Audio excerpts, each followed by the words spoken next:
18/5/2025 18/5/2025 ஞாயிற்றுக்கிழமை ராகு கேது பெயர்ச்சி. கும்பராசிக்கு வந்து ராகு கேது பெயர்ச்சி பலன்கள் பார்த்துடலாங்க. கும்பராசிக்கு 2ஆம் இடமான குடும்பம் வாக்குஸ்தானத்தில் இருந்த ராகு பகவான் இப்போ உங்களுடைய ராசிக்கு பெயர்ச்சியாகி வருகின்றார். ஓகேங்களா? அதே மாதிரி கேது பகவான் வந்து 8ஆம் இடமான மறைவு ஸ்தானத்தில் இருந்தவர் இப்போ 7ஆம் இடத்திற்கு வருகின்றார். மிக மிக சிறப்பு. அது என்னங்க, அதில் போய் என்னங்க சிறப்பு இருக்குன்னா, ராகு பகவான் அதாவது ராகு பகவான் வந்து 2ஆம் இடத்திலிருந்து உங்களுடைய ராசி மீது வருகின்றார். இந்த டயத்தில் எதையுமே பார்த்தீங்கன்னா பிரம்மாண்டமாக பண்ணணும், பெரிய லெவலில் பண்ணணும், எல்லாத்தையுமே வந்து வேற மாதிரி பண்ணணும் அப்படின்ட்டு உங்களுடைய எண்ணங்கள் தோன்றும். தாராளமாக அது மாதிரி செய்யுங்க.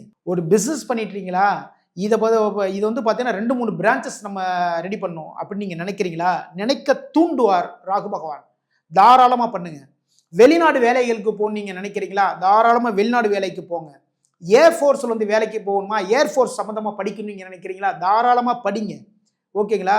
உள்ளுவதெல்லாம் உயர் உள்ளன்னு சொல்லுவாங்க இல்லைங்களா, அந்த மாதிரி பெரிய லெவலில் திட்டத்தை வந்து நீங்கள் எடுத்துட்டீங்கன்னு வச்சுக்கோங்களேன், பெரிய லெவலில் வளர்ச்சிகளை வந்து ராகு பகவான் உங்களுக்கு வந்து அள்ளி தருவார். அவருடைய 3ஆம் பார்வை உங்களுடைய ராசிக்கு 3ஆம் இடத்தில் பதிகின்றது. அதான் சொன்னனே, முயற்சிகளில் வெற்றி வாய்ப்பை வந்து உங்களுக்கு தருவாருங்க. ஓகேங்களா? சகோதரர்கள் மூலமாக நல்ல விஷயங்கள் எல்லாமே தருவார். எழுத்துத்துறையில் இருக்கிறவங்களுக்கு மிகப்பெரிய வெற்றி வாய்ப்புகள் வந்து இந்த டயத்தில் தேடி வரும். கும்பராசிக்காரங்க கலைத்துறையில் இருப்பீங்க, சில பேர் பார்த்தீங்கன்னா டயலாக்லாம் எழுதி கொடுப்பீங்க. இது மாதிரி வந்து இருக்கிறவங்க, பத்திரப்பதிவு துறையில் இருக்கிறவங்க, எழுத்து சம்பந்தமான வேலைகள் என்னென்ன பார்க்குறீங்களோ இது எல்லாத்துலேயுமே வந்து கும்பராசிக்காரங்களுக்கு இந்த டயத்தில் பெரிய அளவில் அதிர்ஷ்டம் இருக்குங்க. ஓகேங்களா?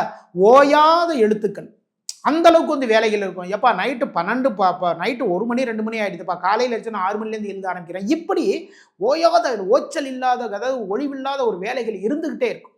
சரிங்களா? கேது பகவான் வந்து 7ஆம் இடத்துல சஞ்சாரம் பண்ணிட்டு இருக்கார். 7ஆம் இடத்திலிருந்து அவருடைய 3ஆம் பார்வை 5ஆம் இடத்தில் பதிக்கின்றது. பூர்வீகம் சம்பந்தமான விஷயத்தை வந்து இந்த டயத்தில் எதிர்பார்க்காதீங்க. பூர்வீக சொத்துக்கள் மூலமா வந்து ஏதாவது நமக்கு ஒரு லாபம் வருமா, நமக்கு ஏதாவது ஒரு விஷயம் ஒன்று வருமா, பூர்வீக சொத்துக்கள் வந்து விற்கலாங்கிற ஒரு ட்ரை பண்ணிட்டு இருக்கோம்னா ராகு கேது பெயர்ச்சிக்கு அப்புறம் வர்றது வந்து கொஞ்சம் தடைபடும். அப்போ என்ன பண்ணோம், ராகு கேது பெயர்ச்சிக்கு முன்னாடியே சேல்ஸ் பண்ணுறது வந்து கரெக்டாக பண்ணி முடிச்சிருங்க. அப்போதான் உங்களுக்கு கிடைக்க வேண்டிய கரெக்டான பங்கு, கரெக்டான வாய்ப்புகள் எல்லாமே வரும். 7ஆம் இடத்துல வந்து கேது பகவான் சஞ்சாரம் பண்ணுறதுனால கூட்டு தொழில் பண்ணும்போது அதில் மிக மிக கவனம் எடுத்துக்கொள்ளுங்கள். ஓகேங்களா? கூட்டு தொழிலில் சின்ன சின்ன பிரச்சனைகள் வரும். நண்பர்கள்ட்ட வந்து சின்ன பிரச்சனை வரதுக்கான வாய்ப்புகள் இருக்குது. நண்பர்கள்ட்ட பேசும்போது பார்த்தீங்கன்னா விட்டு கொடுத்து பேசிடுங்க. ஓகேப்பா நீயே எடுத்துக்கப்பா அப்படி சொல்லி பேசுறீங்கன்னு வச்சுக்கோங்களேன், பெரிய அளவில் எந்த பிரச்சனையும் வராது. பரிசுகள் பாராட்டுகள் கிடைக்கும்னு நினச்சிட்டு வந்து ஒரு வேலை பார்த்தீங்கன்னு வச்சுக்கோங்களேன், அதன் மூலமாக சின்ன சின்ன பிரச்சனைகள் வரதுக்கான வாய்ப்புகள் இருக்குது. நான் தான் பண்ணேனே, நான் தான் இந்த வேலை எல்லாமே பண்ணேன், நீங்கள் கூ சொன்னால் கூட சரிதான், யாருமே திரும்பி பார்க்கவே மாட்டாங்க. ஓகேங்களா? அதுமாதிரி கூட்டு தொழில் பண்ணுறவங்க வந்து கணக்கு வழக்கில் வந்து கவனமாக வைத்துக் கொள்ளுங்கள். அதன் மூலமாக பிரச்சனையிலிருந்து வந்து தவிர்த்து கொள்ளலாம்.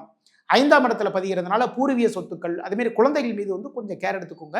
இந்த டயத்தில் வந்து குழந்தைங்களுக்கு வந்து ஒரு இன்சூரன்ஸ் போட்டுக்கோங்க, மிக மிக சிறப்பு. இப்படி எல்லா விஷயத்தையும் வந்து பார்த்து கரெக்டாக ஃபாலோ பண்ணிங்கன்னு வச்சுக்கோங்களேன், எல்லா நாளுமே உங்களுக்கு சக்ஸஸான நாளாக அமையும்.